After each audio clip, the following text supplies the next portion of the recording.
so guys अहिले चाहिँ बाहिर राति अँधेरो भइसक्यो भित्र मात्रै उज्यालो छ हैन अब म हाइवेमा गएर एउटा दाइलाई कुर्छु त्यहाँ हाइवेमा बसेर हैन हाइवेसम्म ल है त म त्यहाँ हाइवेमा गएर रात परिसकेको छ त्यो हाइवेमा गएर म हजुरलाई देखाउँछु है त दाइलाई म त्यहाँ हाइवेमा बस्छु मैले बाइक छैन भनेर ढाँट्दैछु बाइक छ यहीँ छ हैन तर मैले बाइक छैन दाइ भनेर ढाँट्दैछु दाइ अब त्यहीँ आउनुहुन्छ कि म हाइवेमा छु बाटोमा भनेर लगाइदिन्छु म दाइ भन्दा पहिला म हाइवेमा पुग्नु पऱ्यो नि त म हाइवेमा पुगेँ है त अहिले त अब रात परिसकेको छ हजुर कहाँ आइपुग्नु भयो र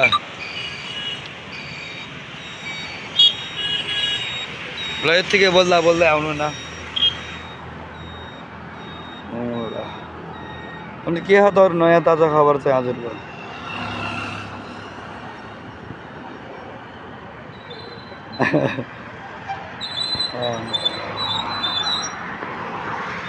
बुझिन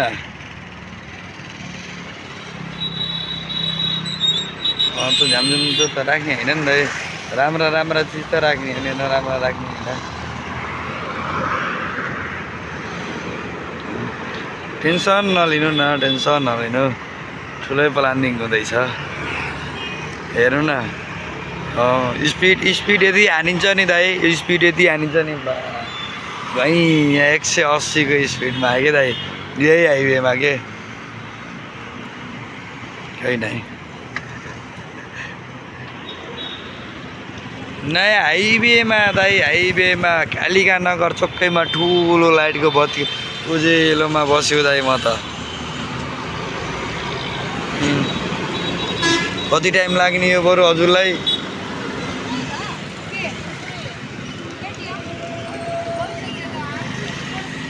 कहाँ आइपुग्नु भयो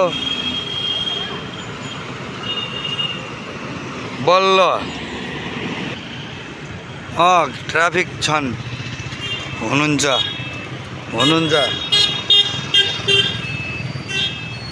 चेकिङ होइन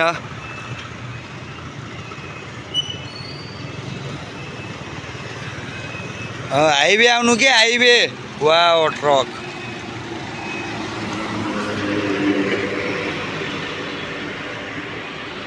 यहाँ हाइवेमा बसिरहेको छु भनिरहेको छु तपाईँलाई मैले हाइवे भन्ने कता हुन्छ र हजुर आउँदाखेरि आउने हाइवे पर्ने कुन हाइवे पर्छ र हो जुन पर्छ म त्यहीतिर छु के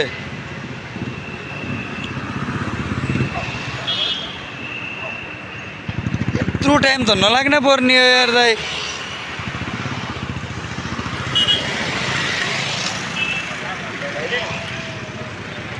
यत्रो टाइम त नलाग्न पर्ने दाइ हजुरले किन यस्तो गर्नुभयो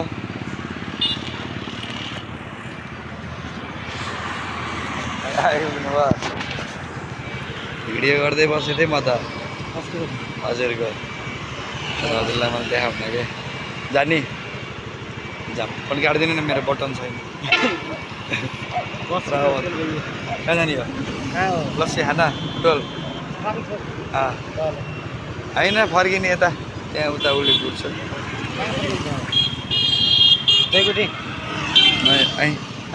नयाँ मिलतिर जाने त हो नि जाने केमा आउँछ तपाईँले हजुर हुनुहुन्छ नि आउनु न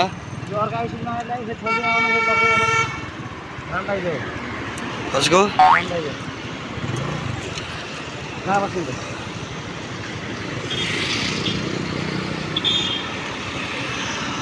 सँगै बसौँ न त रहेछ सँगै बसौँ जाम हिँड्नु न यतै हिँड्नु के के यता राइट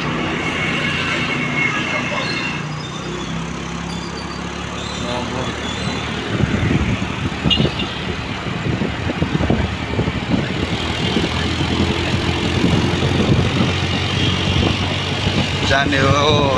हो